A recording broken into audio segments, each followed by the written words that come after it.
was a commercial flight, Malaysia Airlines. It was a routine procedure, a routine flight, as we say. How can you lose a jetliner? How can it vanish in thin air? That the signal disappeared, that was the unusual element, which was chirping back every time it was hit by the radar beam. All right, so I want to talk about something that has genuinely been keeping me up at night.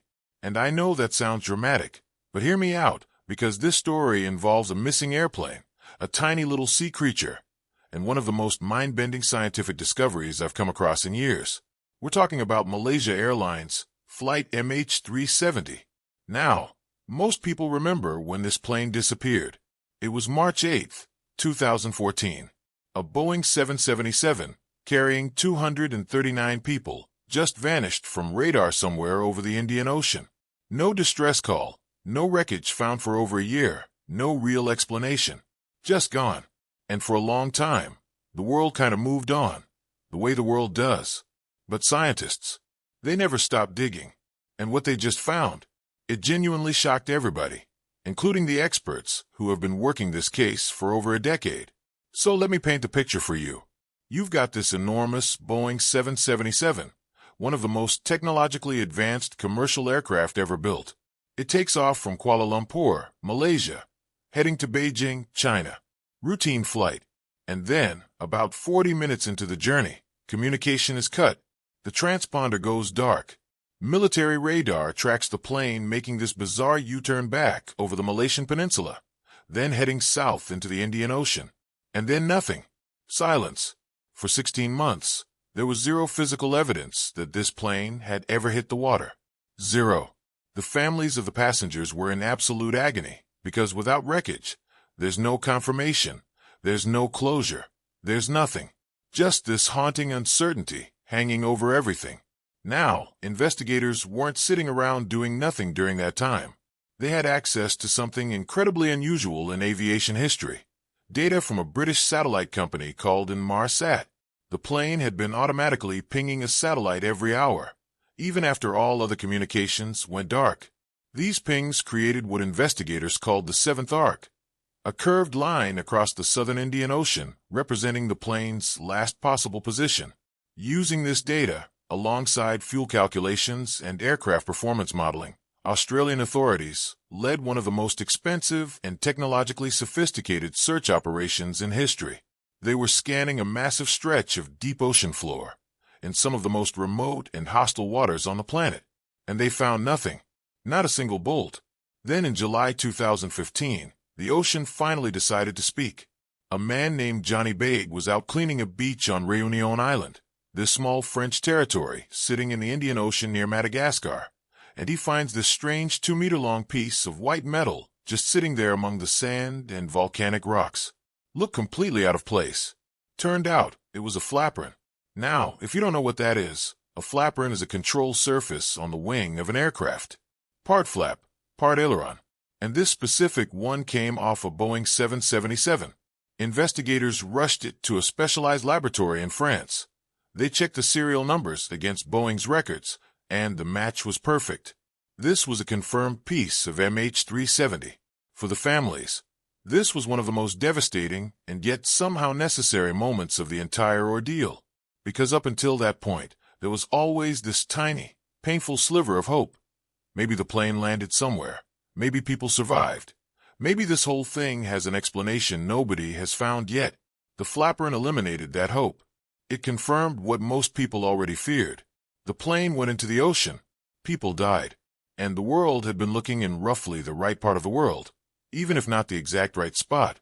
But here's where the story gets genuinely fascinating. And this is the part that blew my mind completely. When investigators pulled the flaperon out of the water, it was covered in thousands of small white shells, these little creatures clinging to every surface of the metal. They're called gooseneck barnacles.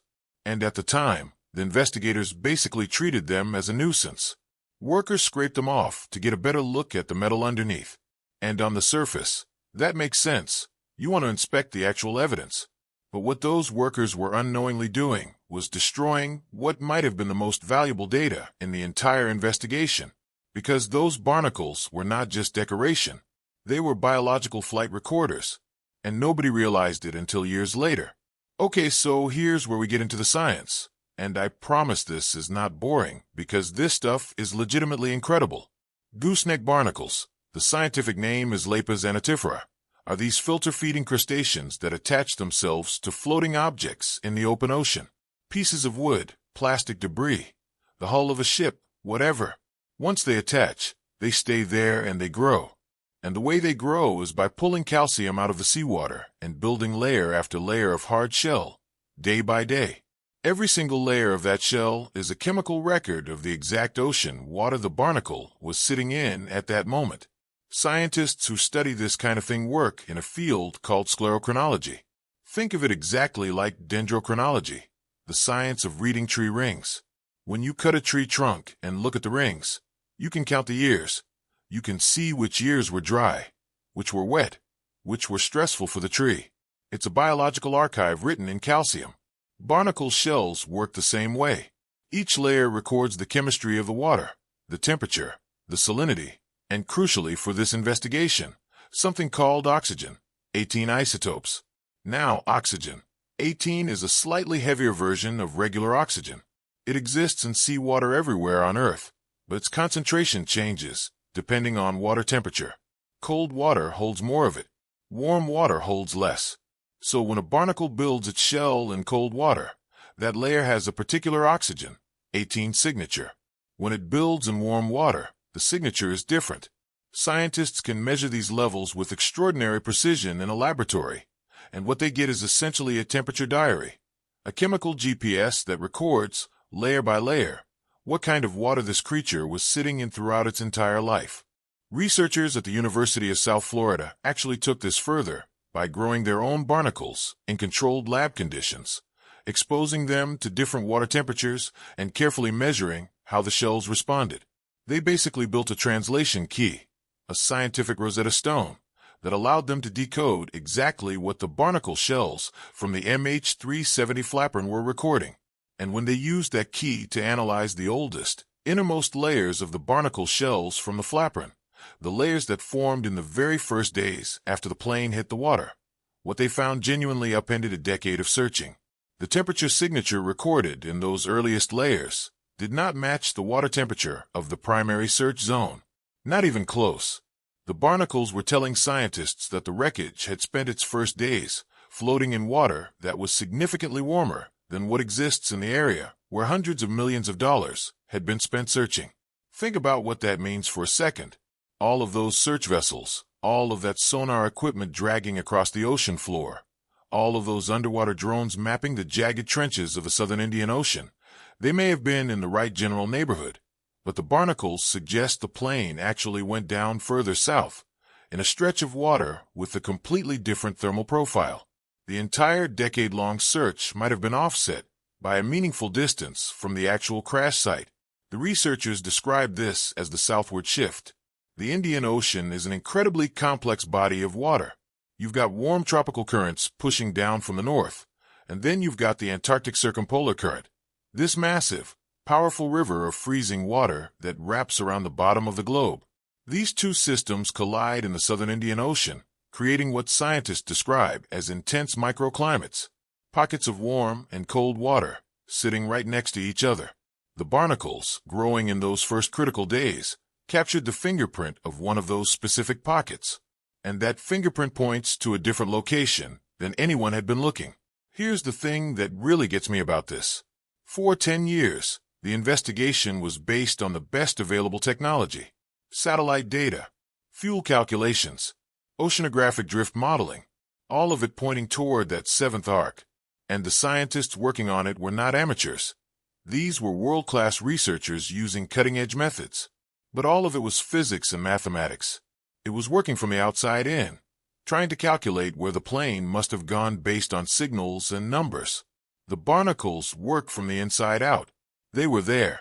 They experienced the journey firsthand, embedding the record of it into their own biology, layer by microscopic layer. There is something almost poetic and deeply unsettling about that.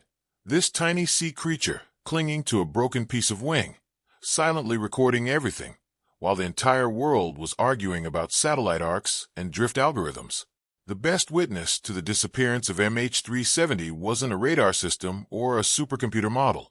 It was a shellfish. And when investigators scraped those barnacles off in 2015, they were not being negligent. They genuinely didn't know.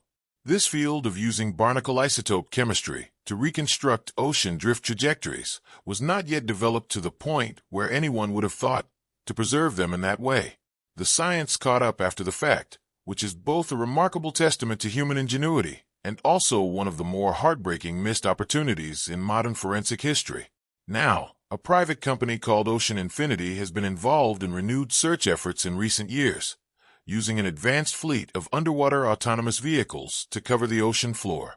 They've been operating in that southern Indian Ocean zone, and in early 2025, there were renewed discussions about a potential new search authorization from Malaysian authorities. The barnacle data, combined with updated drift modeling and refined satellite analysis, is pointing investigators toward a more specific target area than they've had at any point in this investigation. But there's a complicating reality here that nobody in this story can escape. The ocean floor in this region is not a flat, sandy plain. It is some of the most extreme and hostile terrain on the planet. Underwater mountain ranges, deep trenches, jagged ridges dropping thousands of meters. Even with the best autonomous submarines available, systematically scanning that kind of terrain is an enormous undertaking.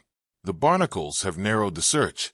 They haven't ended it, and there are more pieces of debris out there that could add to the picture. Confirmed fragments of MH370 have washed up on the coast of Tanzania, Mozambique, South Africa, and Madagascar in addition to Réunion Island. Some of those pieces potentially still have barnacles or biological material attached. Researchers are now arguing that every recovered fragment should be treated as a potential biological data source, that the shells and organisms attached to this debris are as important to analyze as the metal itself. Man, I keep coming back to one image in all of this.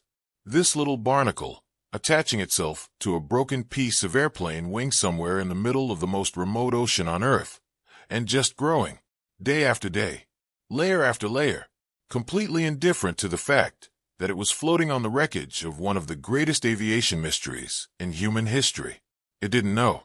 It was just doing what barnacles do, growing, surviving, recording, and somehow, years later, scientists figured out how to read what it wrote. That, to me, is one of the most astonishing things about science. Not just the satellites or the sonar or the drift models, but the idea that a tiny creature no bigger than your thumb, clinging to a piece of debris in the middle of nowhere, could hold the answer that a decade of billion-dollar searches couldn't find. 239 people got on that plane. Their families deserve an answer. And for the first time in a long time, it genuinely feels like science is closing in on one. The ocean gave up a flaperin. The barnacles gave up a temperature map. And somewhere down there, under thousands of meters of cold, dark water, the rest of MH370 is still waiting to be found.